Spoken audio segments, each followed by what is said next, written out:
¿Cómo están amigos y amigas? Soy Jano el cirujano. Hoy veremos secuencia rápida de intubación para médico general. Les daré todos los tips que aprendí en el internado lectivo de anestesia en el Hospital Clínico de la Universidad de Chile. Los anestesiólogos son los reyes de la vía aérea y les daré todos los tips. Hoy hablaremos de la definición, indicaciones de intubación. No mucha gente sabe cuándo hay que intubar a los pacientes. Materiales para la secuencia rápida de intubación. Y les dejaré todo ordenado para que sepan exactamente qué ocupar. Los medicamentos junto a todas las dosis. Hoy hablaremos de, además de la sedación post-intubación. Manejos post-intubación. Algo que mucha gente no sabe que existe. Trucos con inteligencia artificial y aplicaciones telefónicas para poder hacer una secuencia rápida de intubación de la mejor forma posible. Empecemos viendo qué es la secuencia rápida de intubación.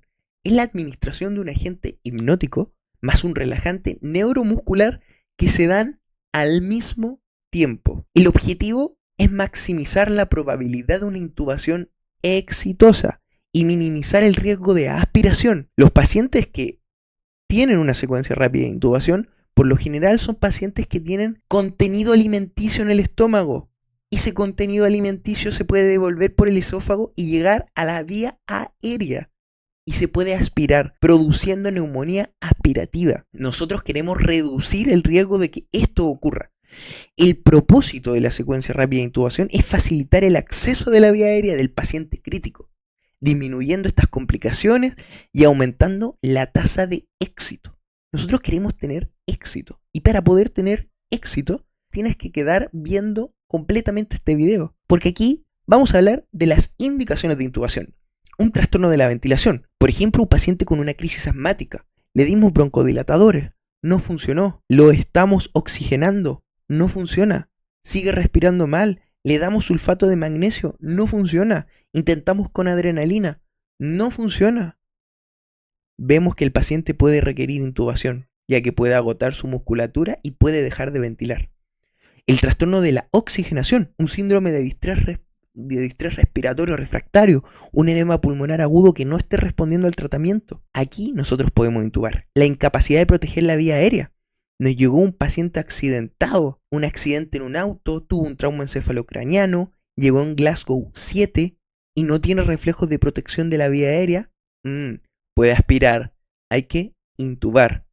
Y ojo, ¿cómo podemos saber que no tiene reflejos de la vía aérea? Aquí va un trucazo que me enseñaron.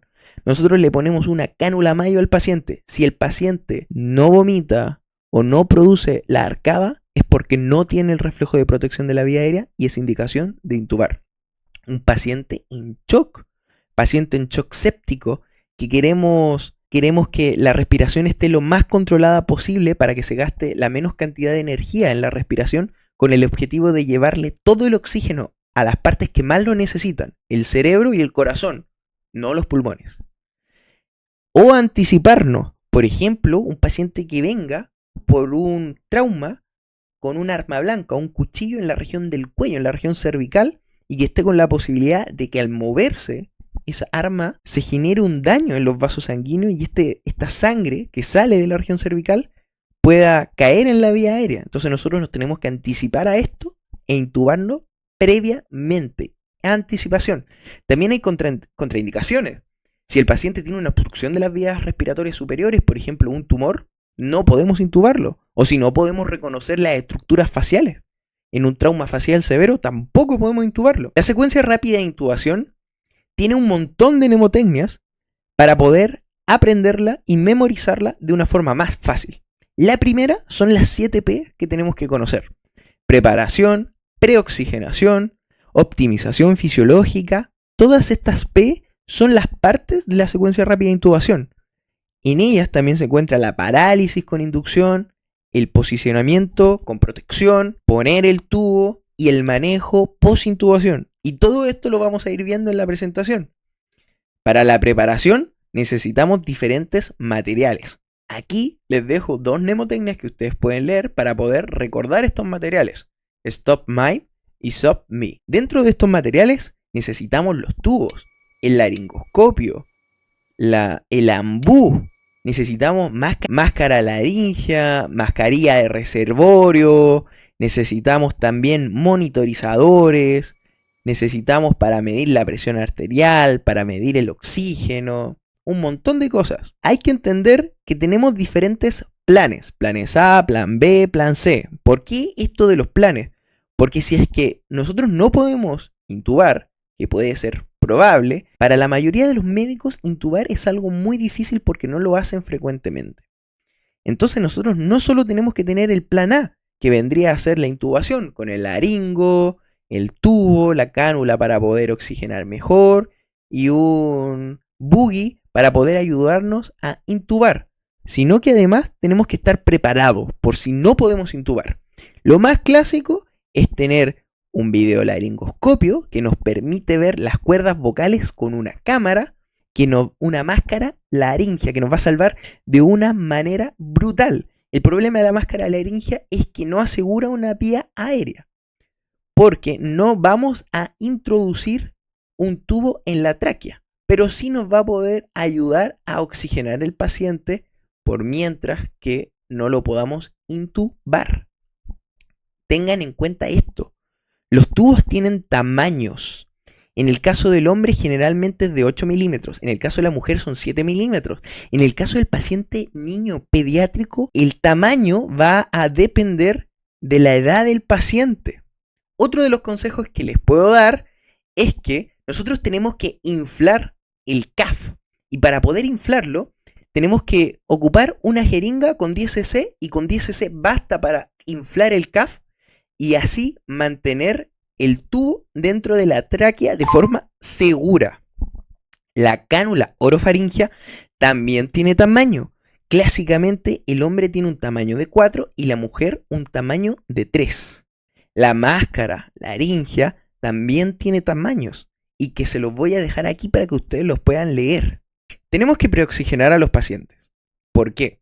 Porque cuando yo paralizo la respiración del paciente, el paciente queda en una apnea. Y dependiendo del tiempo que ocurra y que pase en esta apnea, el paciente va a empezar a desaturar muy rápidamente.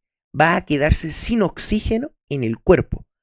Por ende, nosotros a mayor saturación del paciente, más tiempo vamos a poder tener una apnea segura sin que desature. El objetivo de la preoxigenación es llenar de oxígeno la sangre, pero también los alvéolos llenarlos de oxígeno, para que así más tiempo el paciente pueda estar en una apnea segura.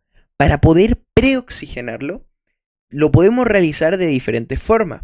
Lo podemos realizar con una máscara de reservorio que nos va a permitir oxigenar de buena forma al paciente. Lo podemos realizar si es que el paciente no está ventilando de forma adecuada con una mascarilla ambú. Y también existe la posibilidad de que el paciente, a pesar de que lo estemos ventilando con una mascarilla ambú o con una mascarilla de reservorio, no sature más allá de 90 o 95%. No satura el 100% de oxígeno.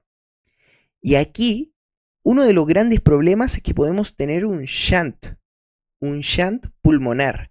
Por ejemplo, un paciente con un síndrome de distrés respiratorio agudo, un edema pulmonar agudo, donde los alvéolos estén colapsados. Y para poder enfrentarnos a esta situación, lo que nosotros podemos ocupar es en la bolsa máscara o en el ambú ponerle una válvula de PIP.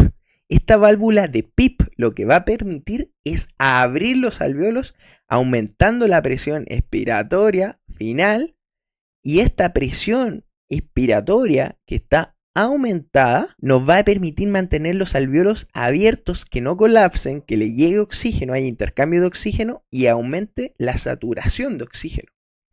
Otro de los trucos que les quiero enseñar es que nosotros podemos hacer una oxigenación en la apnea.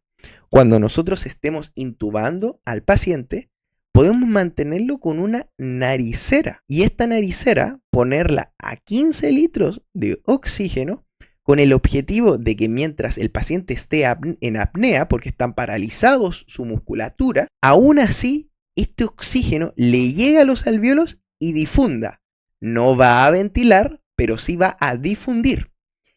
Y el truco aquí es que nosotros tenemos que ponerle esta naricera cuando empecemos a preoxigenarlo. Le ponemos la naricera y sobre la naricera le ponemos o el ambú o le ponemos la máscara de reservorio o máscara de no recirculación. El posicionamiento es clave.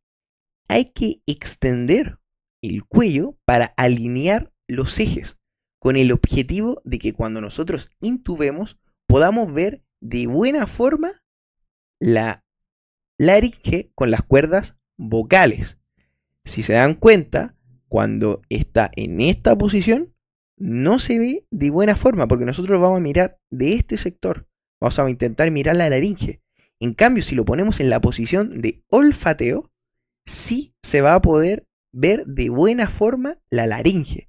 Otro de los trucos es en que los pacientes que son obesos, nosotros le podemos hacer una rampa. El objetivo de la rampa es que el oído externo esté a nivel del esternón. Y con esto nos vamos a poder asegurar de ver mejor las cuerdas vocales. Créanme, el posicionamiento es clave. Estuve intubando muchas veces en pabellón de cirugía y el posicionamiento era la clave para poder lograr intubar a pacientes complejos. Hay otras técnicas de intubación, otras técnicas de posicionamiento donde los pacientes están sentados. Aquí les dejo diferentes papers donde hay evidencia que es contradictoria, son ensayos pequeños que algunos daban buenos resultados y otros malos resultados. El objetivo al yo dejarles estas imágenes es que ustedes también piensen que todo esto va avanzando, que a lo mejor en algunos años aparecen nuevos estudios con nuevas técnicas de posicionamiento, nuevos fármacos o nuevas formas de hacer las cosas. Y hay que estar siempre actualizándose. El pretratamiento, clásicamente, lo que se enseña es que en el pretratamiento necesitamos darle analgesia a los pacientes. Necesitamos quitarle el dolor, porque créanme que duele que les metan un tubo en la tráquea. ¿Para qué? Para evitar la liberación de catecolamina, de que se active el sistema nervioso simpático, que aumenta la presión arterial, aumenta la presión intracraniana en pacientes TEC. Esto es muy grave. Ya lo vimos en la clase de hipertensión endocraniana. No hay que aumentar la presión intracraniana. Aumenta la frecuencia cardíaca. Clásicamente en el pretratamiento se ocupa el fentanilo a una dosis que se la dejo aquí. Esto es lo que clásicamente se utiliza, pero el fentanilo no se encuentra en todas partes. Y de hecho, en la presentación, en la parte inicial, nosotros hablamos de que la definición de la secuencia rápida de intubación corresponde a un hipnótico y a un paralizante, no a un analgésico. El analgésico no es absolutamente necesario. En algunos escenarios, de hecho, es idealmente no necesario. El fentanilo produce una disminución de la presión arterial y además produce una disminución de la frecuencia respiratoria. Y en pacientes, por ejemplo, que estén con una neumonía grave, séptica, en donde estén luchando por respirar, que ya estén agotando la musculatura, donde ya tengan pocas respiraciones y además tengan una presión arterial baja, el fentanilo les bajaría más la presión, produciría un shock y además bajaría más las ventilaciones que pueden dar, más la frecuencia respiratoria. Entonces no en todos los escenarios es ideal, pero se recomienda. Hay que entender también el concepto de vía aérea fisiológicamente difícil. Están los 4 jinetes del apocalipsis: la hipotensión, la hipoxemia, la acidosis y la falla del ventrículo derecho. ¿Cuál es lo más importante aquí? Es que la hipotensión y la hipoxemia se asocian a paros cardiorrespiratorios. Son lo que más se asocia de estos 4, son los primeros 2. A paros cardiorrespiratorios que se dan al momento de intubar. ¿Qué podemos hacer para mejorar estas condiciones? Iniciar precozmente volumen, drogas vasoactivas si lo necesita, si el paciente está hipotenso, aporte precoz de oxígeno con todas estas formas que nosotros ya hablamos para que el paciente no esté en hipoxemia, sino que esté saturando bien, optimizar condiciones que llevaron a la acidosis extrema. Ahora sí, hablemos de los inductores. Los objetivos de los inductores o los hipnóticos es generar amnesia, respuestas simpáticas del sistema nervioso simpático atenuadas para que no aumente la presión intracraniana, no aumente la presión arterial, no aumente la frecuencia cardíaca, para que mejoremos las condiciones de intubación. Hay diferentes escenarios, ya que también hay diferentes inductores. Este cuadro lo realiza UpToDate, en el que yo se los dejo aquí para que ustedes lo puedan leer. Aquí hay unos cuadros que están en inglés, pero yo esto se los quiero hablar, les hice unos cuadros especiales. Estos cuadros están muy bonitos, les dejo la bibliografía para que ustedes lo puedan leer, pero yo les hice unos cuadros especiales que están en español y que son los cuadros que realicé yo. Entonces, para la inducción tenemos 4 medicamentos: etomidato, midazolam, ketamina y propofol. Dependiendo de dónde estén ustedes, van a poder tener uno o lo otro. Por ejemplo, en el CEFAM en el que yo estoy, en el consultorio, en un centro primario de atención, solo contamos con midazolam. En algunos hospitales solo cuentan con etomidato, midazolam, ketamina. Propofol es complejo tenerlo.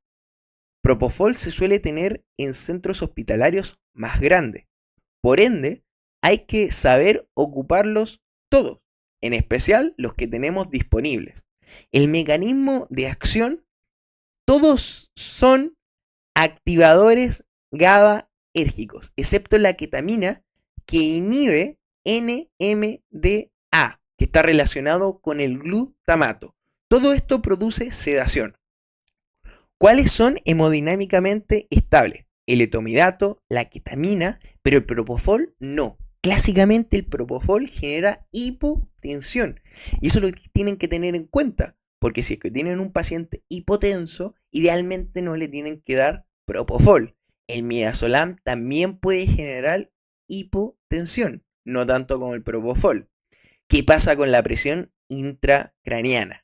Clásicamente la presión intracraniana disminuye con el etomidato, disminuye con el propofol y con la ketamina.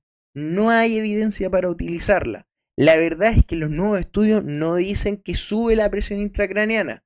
Se han hecho reviews en donde se ve que no sube la presión intracraniana, pero tampoco hay evidencia para usarla. Yo estuve rotando por neurocirugía, los neurocirujanos me decían que era mejor no utilizarla. No utilizarla. ¿Cuáles son las dosis? Aquí les dejo las dosis. ¿Cuál es la presentación? Que por lo menos yo vi en los diferentes hospitales que estaba. Aquí está la presentación, la ampolla.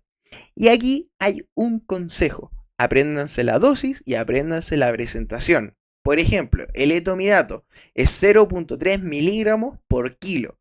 La presentación, la ampolla, viene de 20 miligramos.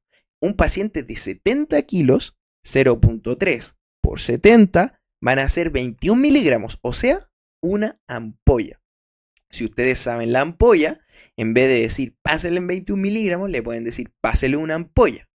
Acá les dejo técnicas para memorizarse esta información. Lo más importante es que se sepan la dosis y la presentación. El etomidato, la E, se parece mucho a un 3, así que el 0,3 miligramos por kilo. Midazolam es bastante parecido al etomidato, pero va de 0,1 a 0,3. El propofol con la ketamina tiene las mismas dosis endovenosas, así que apréndanse esas dosis. Ojo, analgesia. ¿Cuál es el único inductor que produce analgesia? La ketamina. Esa es la ventaja de la ketamina. Y algunas desventajas que nosotros podemos encontrar, algunas ventajas y desventajas, lo podemos ver en un siguiente capítulo, porque la verdad es que son muchas y es muy largo, pero lo podemos ver perfectamente. Por ejemplo, la ketamina se utiliza para pacientes con asma porque produce broncodilatación, pero lo podemos ver en los siguientes capítulos. Con respecto a la parálisis, el objetivo de la parálisis es relajar la mandíbula y el cuello, ayudando a intubar.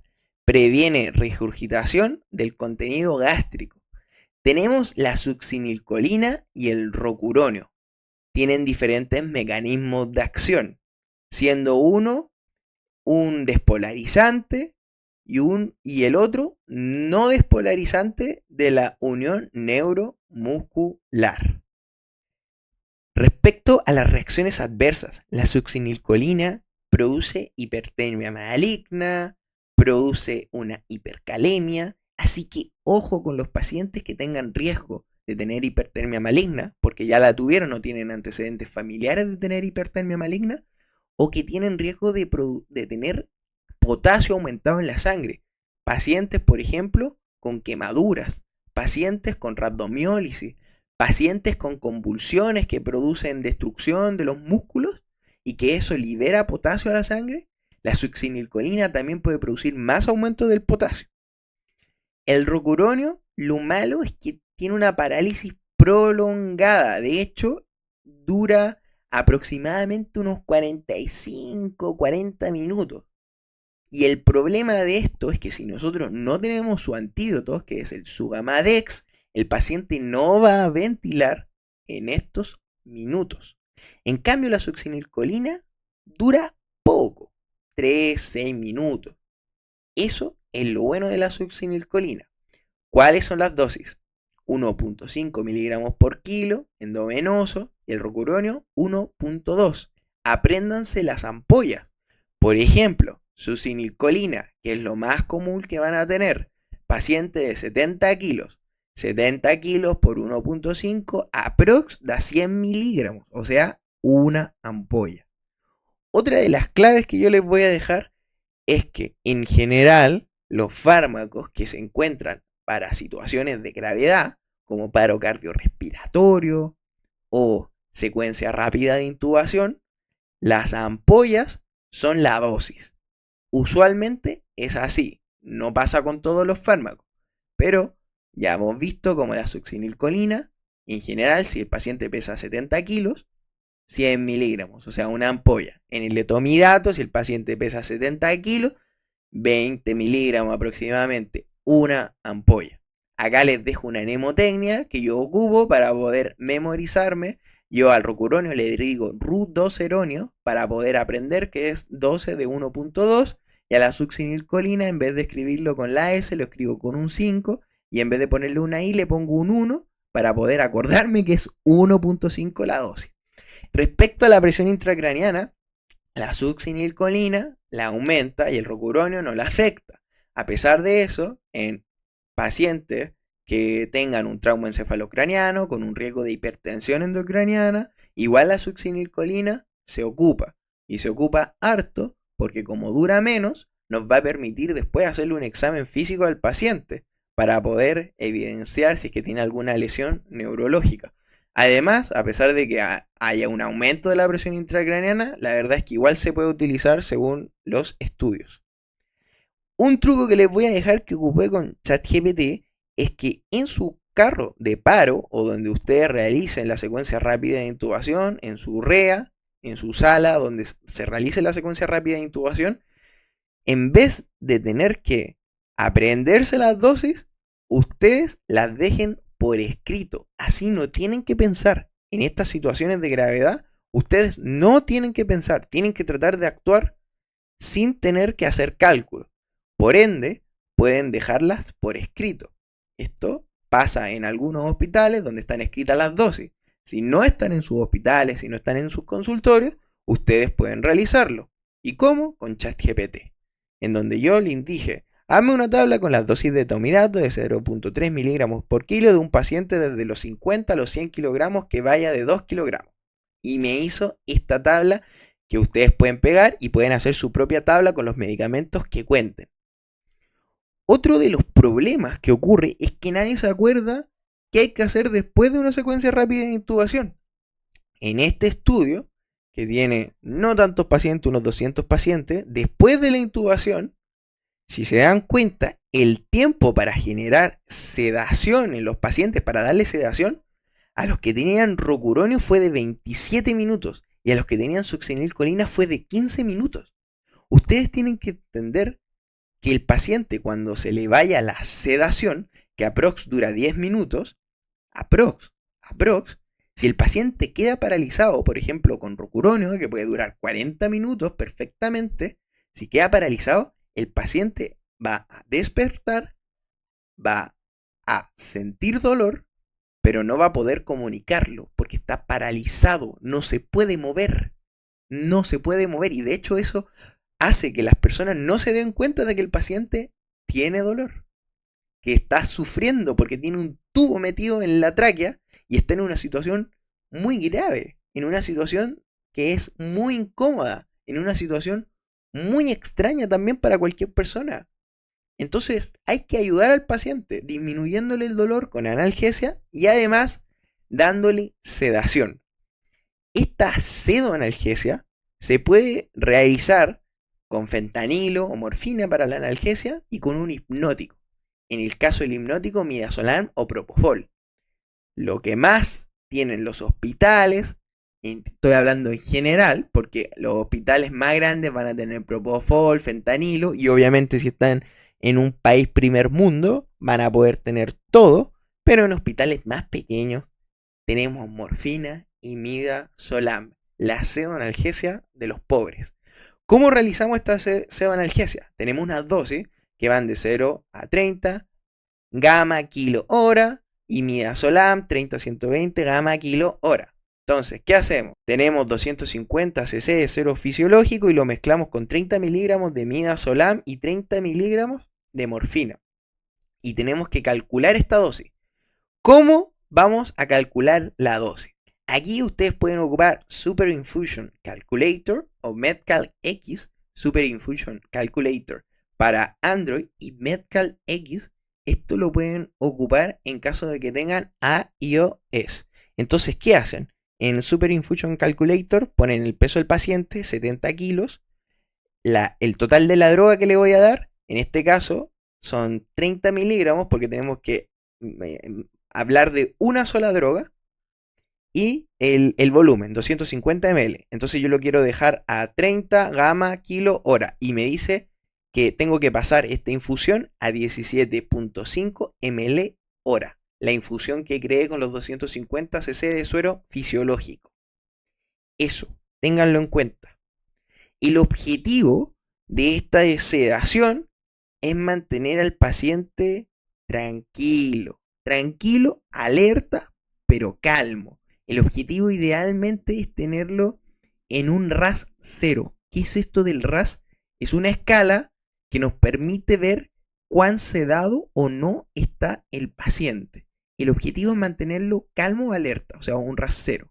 Y si no se puede, que sea un RAS menos 1. O sea, un paciente que no está totalmente alerta, pero que igual está despierto más allá por lo menos de 10 segundos y que además cuando nosotros le hablemos, él mueva los ojos y que tenga contacto visual cuando nosotros le hablemos. Conclusiones.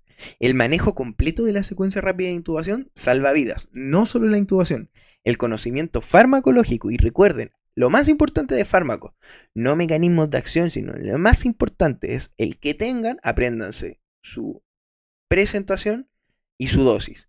Mejora las decisiones respecto a la inducción e intubación. Y la secuencia rápida de intubación no termina en la intubación. Recuerden los manejos post-intubación, la sedación. Aquí les dejo la bibliografía. Les voy a dejar videos abajo que ustedes pueden ver. Y si quieren tener este PPT que realicé yo, lo pueden tener. Dejan un comentario acá en YouTube. Me mandan un mensaje por Instagram. Siempre y cuando hayan dejado el comentario. Me dicen, mira, yo dejé este comentario en YouTube. Y les envío este PPT para que lo puedan tener en sus casas. Muchas gracias, espero que les haya servido. Nos vemos en un siguiente capítulo. Soy Jano el Cirujano.